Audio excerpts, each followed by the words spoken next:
I am on a mission to collect 100 PlayStation 1 games in just 1 week. Specifically, 10 games from my childhood, 20 games that were viewer suggestions, and possibly one of these 5 blue grails, but I'm honestly skeptical that's gonna happen. Yesterday, we got off to a great start because not only did we add 12 games to the collection, including 2 from my childhood and 3 viewer suggestions, all this brings us to a total of 12 games for the first day of this challenge. But we also ended the day with $86 in our PlayStation budget. The only bad thing is that we're technically supposed to get 14 games a day if we're going to stay on schedule. Yesterday we got 12, so our first objective today is to head into a few pawn shops and hopefully build up our PlayStation budget for the day. And if we're even able to find some cheap PlayStation games while we're at it, I won't be complaining. This is the PlayStation Project.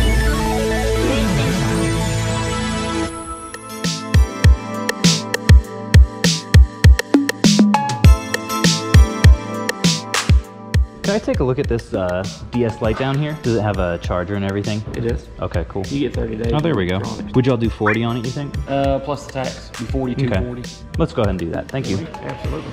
Oh man, folks, I definitely thought that was going to be a strikeout looking at their games. So glad I checked the glass case. The way that I'm building my budget in this series and not paying anything out of pocket for the collection is finding stuff like this DS to flip and only using the expected profit as my PlayStation budget. So for example, they wanted 50 bucks for this really nice condition DS and Donkey Kong game. I negotiated and only ended up paying 42 after tax. The DS itself should go for 58 after fees on Amazon, and then the game should be an extra 20. Which brings our PlayStation budget for the day up to $122, an excellent start. Folks, stop number 2 is Berea Pawn Shop. I don't know about you guys, but to me, that font is one that just deserves to be spoken in a weird accent. Berea Pawn Shop, Pawn Shop, Berea Pawn Shop. Ooh, we have games.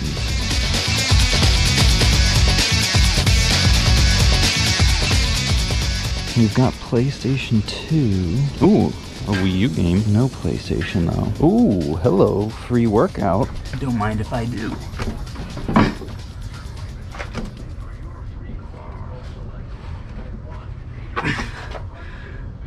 I worked out today already, so don't really need to. Well, struck out there unfortunately, which makes this actually a pretty good time to introduce our second money-making method. Selling drugs. Good morning, can I help you? Hey there, could I get a McMoney? What was that? Could I get a McMoney? You said McMoney? Yeah. Okay, they're on the app. App only? I'll just go for some fries then. All right, folks, so we're here in the McDonald's parking lot, shamelessly leeching off their Wi-Fi to hold our second ever random GameCube Whatnot auction. Thanks a bunch, by the way, to Whatnot for sponsoring this video and this series. The first thing we're gonna do is select not 1, but 2 today games from the Mystery GameCube box to sell off to build our collection budget, because selling off games from the current collection is a way of gaining money without spending anything out of pocket for PlayStation games. All right, game number 1 is Avatar Last Airbender, and number 2, ooh, Bomberman Generation. Should probably take the price tag off of there. So you've got 2 GameCube games coming at you guys. I'm sweating up a storm. We're here in the McDonald's parking lot. Avatar The Last Airbender, and you have won this game. Congratulations. Bomberman Generation, no manual. Yeri is taking it. Definitely just realized that that guy was listening to me do that auction the entire time. Windows down and everything. All right, folks, so $27 and $33 we got for these, which is right around what the lowest copies were going for via FBA on Amazon. After fees, that gives us about $58 more PlayStation budget to work with, which puts us at a total of $180. So I say right now, let's get over to a local flea market that's more likely to actually have original PlayStation games. I have a feeling that today is definitely going to be the biggest wild card day of the whole 7 days, because for the next 3 days, I at least have a tentative plan of certain stores to go to or people to meet up with, which, spoiler alert, some of you guys will recognize. By the way, we are quickly approaching Sean's flea market right now, our next stop. But today, you guys can probably tell I'm kind of flying by the seat of my pants, so fingers crossed we're able to find something cool.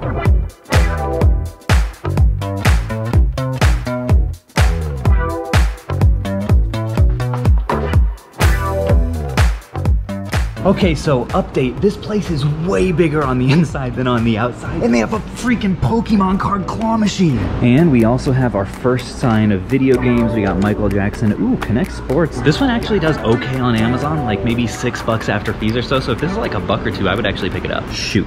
Oh, but look at this. In this booth, 50% off everything. All right, so this is the booth that she was telling us about that had a ton of games. She was mentioning to me up front. And I'm not gonna say that she oversold it, but I mean, we've got a couple shelves worth. I can't really complain. Doesn't look like anything too crazy, and most importantly, I can't find any original PlayStation ones. So that's a little bit disappointing, but that's not to say that we can't find something to flip on these shelves. Looks like we got some PSP action down here, although it's mostly like sports stuff, so that's not super thrilling. Ooh, hold up though. We do have a sealed title here, and you guys might say, it's Rec Room Games. This is Wii shovelware. It's not worth anything. But I don't know, at $5, this kind of stuff actually can do well on Amazon, so let's see. Would you look at that, $22? I'm not gonna say I told you so, folks. Really, the only other games of interest in that booth was some Wii U stuff, but it was all priced pretty much at market value, so right now, this is all we're coming away with. Now, while that does bring our PlayStation budget up to $197, I am starting to get itchy for PlayStation games. And also on my bum a little bit from driving so much, but that's neither here nor there. All right, folks, at long last, Game King, here we come. Let's spend some of this $197, shall we? It's burning a hole in my pocket.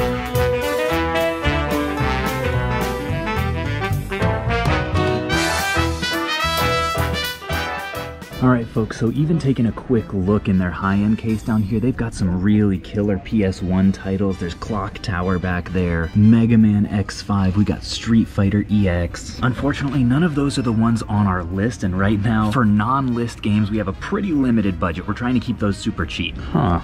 Only at GameStop. Apparently not. This over here is more the section that we're going to be looking at. A little bit lower dollar stuff. I'm not seeing anything immediately that sticks out at me that is on our list. Looking for some titles like a Crash game or 101 Dalmatians or Tigger's Honey Hunt or Final Fantasy VII. But one thing that did definitely catch my eye was this down here, Phantom Menace for $19. I do love a good Star Wars game, and this one, it's in really nice shape, so that's very tempting. Ultimately, when it comes down to it for me, I think I'm going to try to stick with under $10 games for anything that's not on my personal nostalgia list or the viewer suggestion list. Unfortunately, it does look like our options in that price range are fairly limited, but Cool Borders 3 looks kind of sweet, I'm not gonna lie. Also, I saw one down here, what was it? Oh yeah, Snowcross. Also at $10 and complete in Black Label. I think I'm gonna have to pull the trigger. Well, folks, it decided to start raining on us pretty good, so unfortunately I can't do this recap in the trunk, but we did come away with not only two $10 games for the collection, but they gave me a discount of $10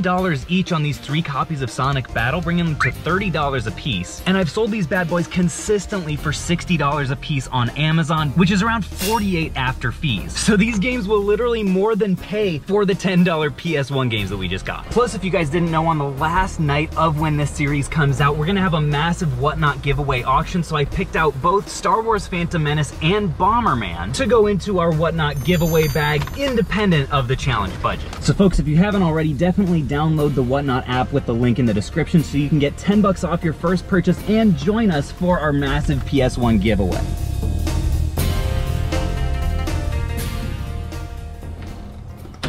Video over here, dude. Oh, no problem. No problem.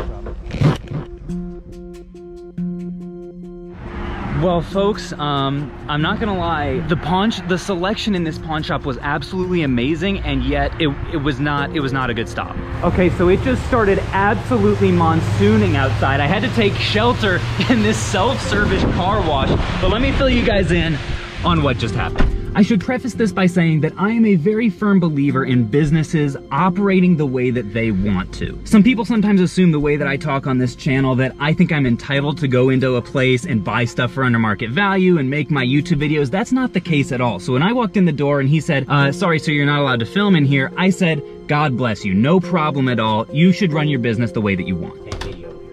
Oh, no problem.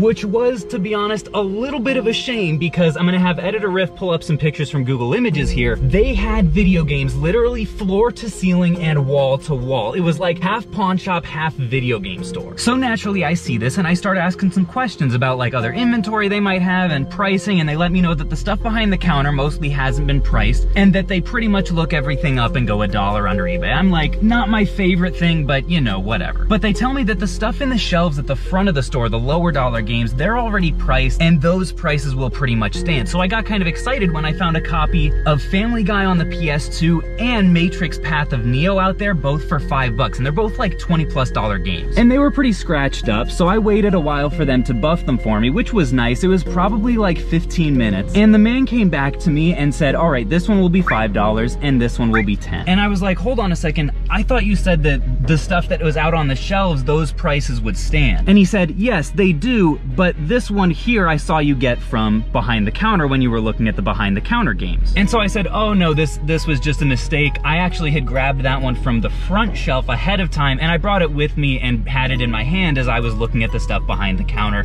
with the games that hadn't been priced yet. And he looked at me in my eyes and said, no, you didn't. This was behind the counter. And I said, no, I think this is just a misunderstanding. Like, believe me, I'm very certain this was the first game that I touched when I came in the door. This one was priced at $5 and I was excited about it. We talked about Family Guy and how it's a good show. I'm very certain that I got this from the front counter. And he stared right into my eyes and said, no, you didn't. And folks, I'll be honest, at that point, I was kind of speechless. I had never been treated that way before in a pawn shop. And I want to, like, I'm trying to be empathetic. I know they probably have people in there all the time that are trying to get one over on them and they have to be leery and be cautious of people trying to take advantage of them. But to just outright be called a liar as you're trying to, like, support a local business, it just felt wrong. I don't know. So at that point, I just had to say, thanks, I think I'm gonna pass, walked out the door, and now here we are. You guys can let me know if I'm being irrational or whiny in the comments.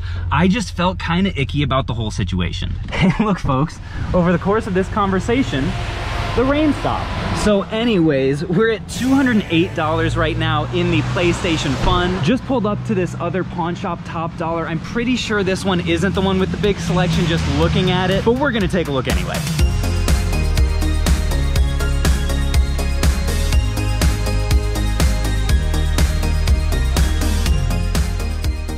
Well, folks, still no PlayStation games, but the budget does continue to grow. These games are worth about $12 a piece after fees, and we paid a total of $7. So folks, we now have $225 to spend on PlayStation games, and the good news is I'm fairly sure that Shylock's Pawn right here is the place that actually has a really good selection. Let's cross our fingers. I walked into Shylock's pawn shop and my mind was blown again. It absolutely was the pawn shop that I had in mind, and not only did they have a great selection of a whole bunch of different consoles, but they had a small stack of PlayStation games. And right on top, well, not of the main stack, but on the next shelf down was both Final Fantasy VII and Final Fantasy VIII. I could not believe it. The other low dollar titles were priced fairly modestly, and he ended up giving me a discount at the end. Folks, I could not be happier at the selection at this store. Holy cow, folks, that experience was like the polar opposite of the last stop. Let me fill you guys in on what I got. And here are the results, folks. We got 1, 2, 3 games that will be about $10 profit a piece on Amazon, plus not one, but 2 Final Fantasy games. Earlier today, I said I wanted to find a Final Fantasy game, and these bad boys are both in minty condition. It's amazing. I mean, look at this, just, oh. Is anybody else hiring? Seriously, this is enough to make you, ooh. The only downside is I definitely did overpay for them. Normally these are each like 20 bucks a piece, but because of the condition, he didn't want to come down off of his price of $35 each. Which, you know, is it the best financial decision of the challenge? No, but I think it probably is the worst. The bad news is we are over 50 miles away from the next closest non-GameStop video game store, which means that this is going to have to be our last stop of the day. And it also means we're slipping farther behind on our 14 games per day quota if we want to hit 100 games by the end of the week. But nonetheless, we're gonna hold our heads up high and hope for the best as we get these games on the shelf. I need to think of a cooler term for that.